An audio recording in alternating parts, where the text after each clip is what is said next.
Third number question को solve करते हैं। अब तो फिगर यहाँ पे बना हुआ है, क्वेश्चन को एक बार देख लेते हैं क्या क्या दिया हुआ है हमें। Two sides A B and B C and median A M of one triangle A B C are respectively equal to sides P Q Q R and median P N of triangle P Q R. दो triangle आपको दिख रहे हैं, A B C triangle और P Q R triangle.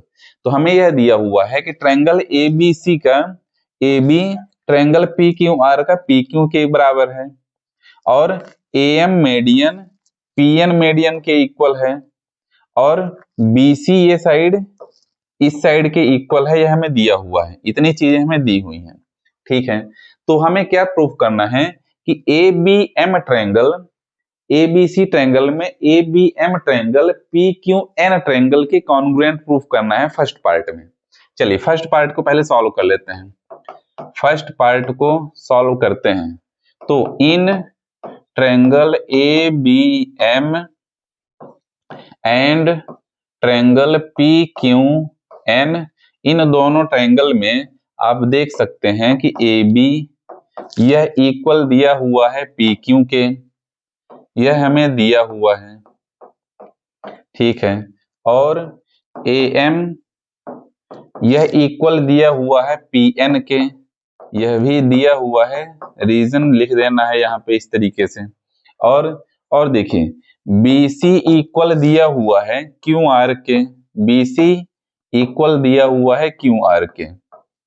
अब देखिए BC और QR दोनों इक्वल हैं, इसमें दोनों साइड 1/2 का मैं मल्टीप्लाई कर देता हूं, 1/2 से मल्टीप्लाई कर देता हूं, ध्यान समझिएगा। AM मीडियन है BC का, तो BC का हाफ BM हो जाएगा। AM मीडियन है तो BC का हाफ BM हो जाएगा, तो BC का हाफ मैं यहाँ पे लिख सकता हूँ BM इक्वल्स टू, इसी तरीके से QR ट्रायंगल में PN मीडियन है तो QR का हाफ QN हो जाएगा, QR का हाफ QN हो जाएगा। तो ये दोनों साइड इक्वल हो चुकी हैं। तो दोनों ट्रायंगल में आप देख सकते हैं इनकी तीनों साइड इक्वल है, तो सिंपल सा मैं यहाँ पे बोल सकता हूं देन ट्रायंगल ABM कॉन्ग्रुएंट हो जाएगा ट्रायंगल PQN के साथ। ये दोनों ट्रायंगल कॉन्ग्रुएंट हो जाएंगे कौन सी क्राइटेरिया से? साइड क्राइटेरिया से दोनों ट्रायंगल कॉन्ग्रुएंट हो जाएंगे। तो फर्स्ट पार्ट हो जाता है कंप्लीट। अब देखिए दोनों ट्रायंगल कॉन्ग्रुएंट हो चुके हैं, तो इसका मतलब ये एंगल इक्वल हो जाएगा इस एंगल के, इसको मान लेते हैं एंगल X, इसको मान लेते हैं एंगल Y। तो यहाँ पे मैं लिख सकता हूं angle X equals to angle Y, क्यों?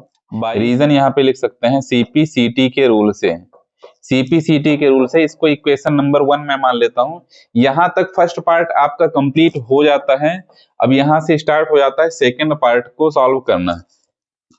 सेकंड पार्ट को सॉल्व करते हैं। अब इक्वेशन नंबर 1 इसीलिए माना गया था, अभी पता चलेगा। सेकंड पार्ट को सॉल्व करना है कौन कौन से triangle in triangle ABC and triangle PQR।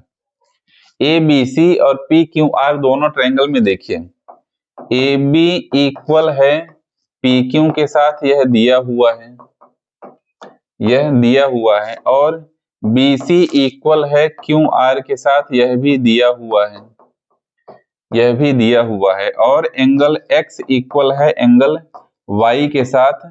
Equation number 1 में हमने अभी प्रूफ किया है कि यह एंगल X एंगल Y के इक्वल है फर्स्ट पार्ट में, इसीलिए मैंने लास्ट में लिख दिया था equation number 1 bye CPCT।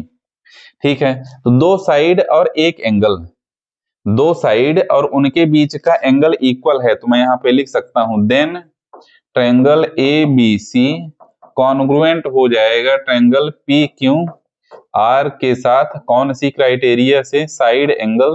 Side criteria से दोनों ट्रायंगल कॉन्ग्रुएंट प्रूफ हो जाते हैं। तो इसी के साथ क्वेश्चन नंबर 3 भी कंप्लीट हो जाता है। चलते हैं फोर्थ नंबर क्वेश्चन में।